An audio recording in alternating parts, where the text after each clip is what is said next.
Ah, Rubi, você não vai passar aí agora, vai. Vai.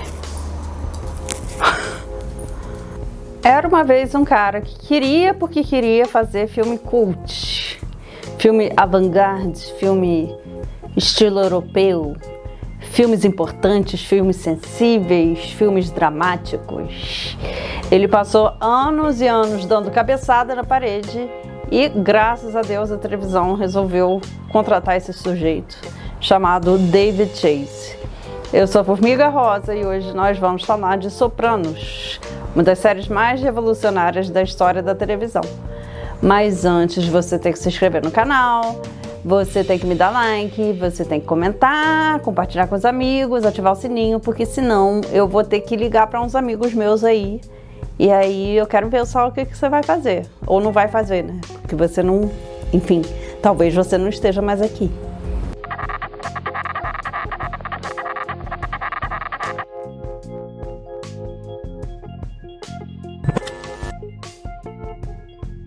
Anthony Soprano, ou Tony Soprano, é o chefe da máfia de Nova Jersey. Ele mora no subúrbio, numa puta casa, com a família dele, e é um machão clássico, assim. Mas uma hora ele tem uma pirada, ele dá um... Ele ficou maluco, ou ele teve uma reação que qualquer ser humano teria normal em algum momento da vida, e isso no universo dele simplesmente não poderia ser aceito. Ah, Formiga, o que você tá falando? Ele começou a chorar por causa de patos que entraram na casa dele. Aliás, hoje eu estou de roupão em homenagem a Tony Soprano, porque ele vive de roupão dentro de casa e eu adoro isso. Uns patinhos aparecem na piscina dele e ele começa a alimentar os patinhos, ele fica obcecado por esses bichos, só que chega a época deles migrarem, deles seguirem em frente com a vida. E o Tony Soprano faz uma coisa inaceitável para um machão que ocupa a posição dele. Ele começa a chorar copiosamente. Então ele resolve ir para a terapia. E aí, no divã, que é essa cena que hoje em dia parece até manjada, que a gente já viu isso 1 milhão de vezes, a gente descobre tudo sobre todas as áreas da vida de Tony Soprano. E aí começa a decifrar também. Se você já fez análise ou terapia alguma vez, você vai ver que tudo sempre quer dizer alguma coisa. Inclusive os sonhos esquisitos que você tem sempre vão querer dizer alguma coisa para esse campo aí da ciência. E a doutora Melfi, que é a analista nova aí do Tony, ela vai começar a dissecar essas informações que o Tony está dando ali para ela. Dissecar talvez seja uma escolha meio sombria para falar de um mafioso, mas é a palavra que eu vou usar aqui e você se conforme com isso ou não. Pode desligar também, pode me largar aqui, pode sair do canal. Mentira, fica aqui. Como eu disse, Sopranos foi um divisor de águas, e como tudo que é um divisor de águas costuma ser experimental, aqui também não era diferente. Então, assim, imagina, final dos anos 90, que foi quando Sopranos estreou, a quantidade de violência que tem em Sopranos era uma coisa que acontecia até no cinema de vez em quando, mas que na televisão, mesmo na televisão fechada, não era uma coisa tão comum. E a quantidade de sexo também, porque talvez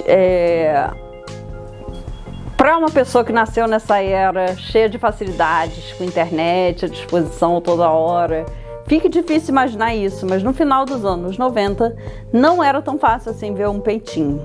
Não era. Você ia ter que recorrer a coisas que hoje nem existem mais, tipo Playboy. Além disso, focar muito na vida do personagem, principal da história era uma coisa que estava sendo inovada também, porque no início essa série era tão focada na história do Tony, só do Tony, é como se os outros personagens mal importassem. Então ele está praticamente em todas as cenas das primeiras temporadas. Inclusive, tem uma fofoca aí que o James Gandolfini, ele era tipo o Tim Maia de Nova Jersey, porque ele não aparecia para os compromissos dele e ele simplesmente não aparecia para as gravações, gente, assim. Ninguém sabe onde ele estava metido, o que ele estava fazendo. Assim, a gente desconfia o que ele estava fazendo, né? Mas não vamos ser irresponsável aqui e dizer o que esse rapaz estava fazendo. Essa e outras fofocas nós vamos ver num próximo vídeo, quando eu for falar do livro Homens Difíceis, sobre essa terceira era de ouro da televisão, tão focada em homens de meia idade e suas crises, né? Fala muito do Gandolfini. Fala, inclusive, sobre uma história dos caras terem que fechar aeroporto. Uma vez eles fecharam o aeroporto para fazer uma gravação e simplesmente esse moço não apareceu. Mas como ele era muito carismático, todo mundo amava o James Gandolfini, ele aparecia no dia seguinte com vinho, chocolate pra galera, cheio de presentes, e ficava tudo por isso mesmo. Ninguém nem ficava puto. Conforme as temporadas foram passando, a coisa ficou um pouco mais equilibrada, porque também, né, tem duas questões de logística nisso aí. O personagem, ele vai se esgotar muito rápido se você só ficar focando em tudo que concerne a vida dele. E a questão mais preocupante, que era a quantidade de dinheiro que os executivos perdiam toda vez que esse cara faltava gravação, lógico. Então eles foram, né, esse modelo de série que tem plot A, plot B, plot C, e que tem um certo equilíbrio entre todos os personagens satélites ali, além do protagonista, isso é uma coisa que foi sendo construída depois. A HBO, aliás, ajudou a construir basicamente tudo em termos de qualidade no que a gente vê de televisão hoje, porque agora nós estamos no meio dessa era de ouro da televisão, ou então dizem que no final também, eu não sei, né? Mas se você é velho, ou se você já tem uma certa idade, que eu não vou falar quantos anos eu tenho, você lembra de um slogan que foi muito famoso, que ficou à frente da HBO durante muitos anos, que é It's not TV, it's HBO. Então não era televisão, era HBO, era um outro padrão, com muito mais grana, com uma excelência que não era comum na televisão até fim dos anos 90, início dos anos 2000. Eita! Esse negócio tá caindo aqui, hein? Eu vou fazer uma afirmação meio forte aqui, mas foda-se, o canal é meu, eu falo o que eu quiser. Não existiria Game of Thrones sem Sopranos. Por quê? Porque essa galera precisava provar que ia dar retorno a quantidade de investimento que se fazia nesse tipo novo de televisão que pretendia ser uma coisa superior, vamos colocar assim, né? Então, sem Sopranos, não existiria Breaking Bad, não existiria Euphoria, por exemplo, não existiria The Wire também, que é uma outra série que a gente vai falar aqui. Não existiria nada disso que a gente vê hoje em dia e que deixa as pessoas totalmente entorpecidas, loucas, viciadas, anestesiadas com aquele conteúdo ali. Não existiria Succession. Não existiria Succession. Succession, se você parar pra pensar, os caras estavam filmando aquilo ali com película. Eles filmavam e ficavam trocando o rolo da câmera, sei lá, de 10 em 10 minutos, não sei quanto tempo que tem aquela porra. Você imagina o gasto astronômico e a quantidade de tempo para fazer um negócio desse. E é por isso também que Succession é tão bonito visualmente. Essa coisa meio granulada, assim, você não tem mais no digital, né?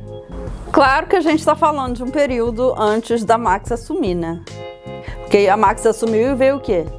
The Idol. Simplesmente a pior série que a HBO já fez na vida. Quer dizer, além de não conseguir assistir o negócio com Fire Stick, agora a gente tem que suportar esse tipo de coisa, né, Max? Ainda não perdoei você, Max. Mas, voltando ao Pato Frio, eu vou fazer alguns outros trocadilhos, então se prepara, tá?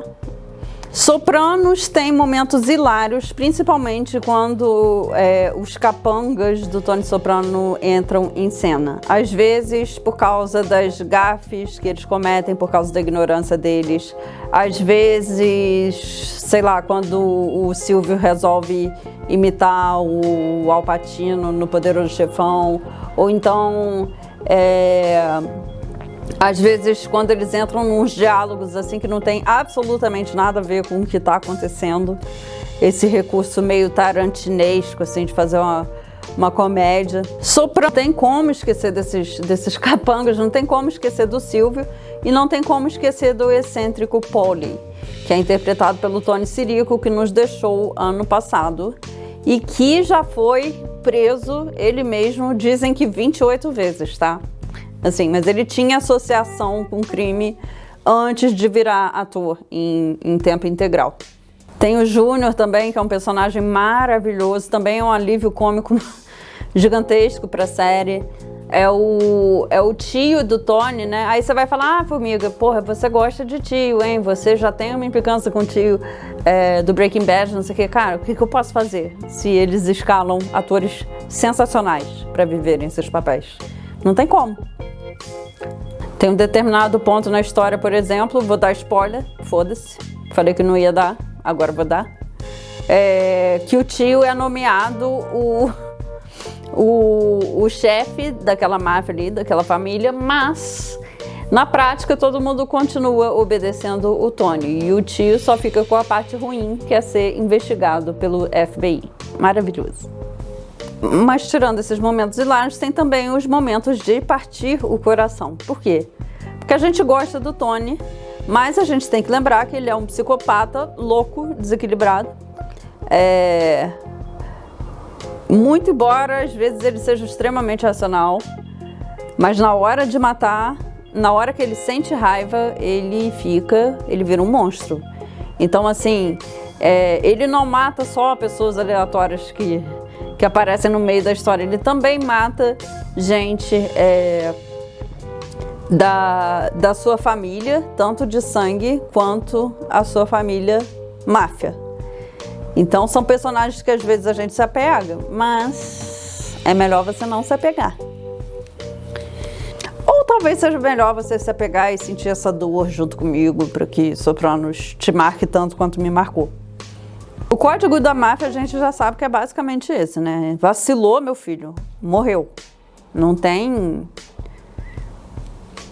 negociação. A parte sombria dessa série é muito sombria, tanto que ela é ambientada ali em Nova Jersey, que talvez seja até mais bucólica do que Nova York, né? Então, aquela parte ali dos Estados Unidos é sempre uma coisa muito cinza, muito acinzentada, muito triste, muito para baixo, meio pesada, assim. Claro que tem coisas, de novo, assim, lembrando que essa série tem mais de 20 anos, então tem certas particularidades dessa série que, se você for muito sensível, se você levar muito a sério, assim, não dá. Por exemplo, é um universo extremamente machista, é um universo dos homens, é o universo da máfia, né? A máfia é machista, então mulher ali naquele contexto é uma coisa descartável, quase. Isso aí não tem jeito, é assim que os caras pensam até hoje, inclusive, né?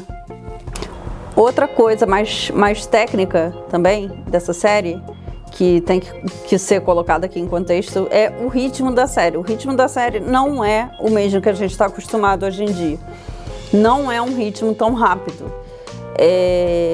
A própria abertura da série, que é uma abertura muito clássica do Tony dirigindo o seu carro por Nova Jersey, passando ali pela ponte Rio-Niterói deles, né, pelo pedágio e tal, e com seu charutinho na boca e tal, que fica mostrando, assim, tomadas de Nova Jersey, da cidade e tal. Como se ele dissesse, isso aqui é meu, né? Ninguém mais manda nisso aqui do jeito que eu mando. E aquela trilha sonora do Leonard Cohen também, aquilo tudo ali, aquilo leva muito tempo para os padrões de hoje, mas era o padrão em 98, 99. Sopranos está disponível na HBO Max. Tomara que você não tenha um Fire Stick como seu único recurso para assistir esse negócio, então eu recomendo paciência, tá bom? Max, essa foi para você. Tô muito puta. Eu já vi essa série, sinceramente, cara, pelo menos umas 3 vezes. Eu sei tudo de trás pra frente, assim, é uma das séries preferidas minhas da vida, assim. Apesar de tudo que eu falei aqui, de todos os problemas, as questões, continua sendo uma das minhas preferidas. É uma puta série, é fundamental para entender o que está acontecendo hoje na televisão, em termos de trabalhos fictícios. Então eu recomendo muito que você veja, porque você vai se divertir, isso eu garanto. É isso. Fiquem com Deus, um beijo e até o próximo vídeo.